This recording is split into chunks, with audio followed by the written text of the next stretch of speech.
বহু অনুরোধের পরও ইয়ামি গৌতমকে নিজের সফল ছবি ধরে নেননি তার স্বামী পরিচালক আদিত্য ধর। ব্যক্তিগত সম্পর্কের বাইরে গিয়ে পেশাদার সিদ্ধান্তে অটল থেকেছেন তিনি। ব্লকবাস্টার সাফল্যের মাঝেই এই তথ্য সামনে এনে চমক দিয়েছেন ইয়ামি নিজেই। বলিউডে যেখানে স্বজনপ্রীতির অভিযোগ নিত্যদিনের, সেখানে এই সিদ্ধান্ত নতুন করে আলোচনার জন্ম দিয়েছে।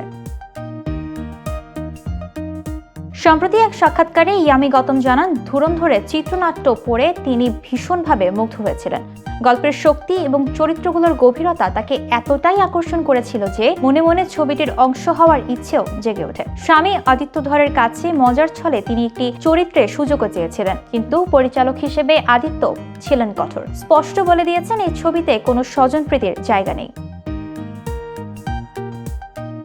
ইয়ামির ভাষায় চিত্রনাট্য পড়ে তার মনে হয়েছিল যদি তিনি ছেলে হতেন তাহলে এই ছবিতে অভিনয়ের সুযোগ পেতেন, কারণ ধুরন্ধর মূলত একটি পুরুষ প্রধান স্পাই অ্যাকশন থ্রিলার। ছবিতে রণবীর সিং প্রধান ভূমিকায় অভিনয় করেছেন এবং অধিকাংশ চরিত্রই পুরুষদের ঘিরে তৈরি। আদিত্য ধর মনে করছিলেন গল্পের প্রয়োজনে যেখানে নারী চরিত্রের শক্ত উপস্থিতি নেই, সেখানে শুধু সম্পর্কের খাতিরে কাউকে নেওয়া হলে ছবির বিশ্বাসযোগ্যতা নষ্ট হবে।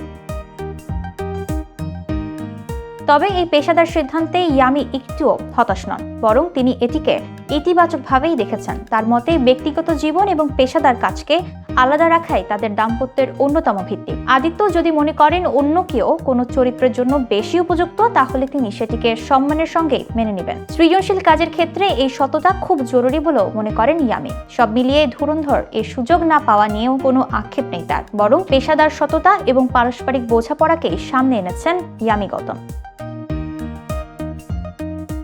পাশাপাশি সাক্ষাৎকারে ব্যক্তিগত জীবনের কথাও ভাগ করে নিয়েছেন অভিনেত্রী। মাতৃত্বের অভিজ্ঞতা নিয়ে আবেগঘন কণ্ঠে তিনি বলেন, এই সময়টা তার জীবনের সবচেয়ে সুন্দর অধ্যায়।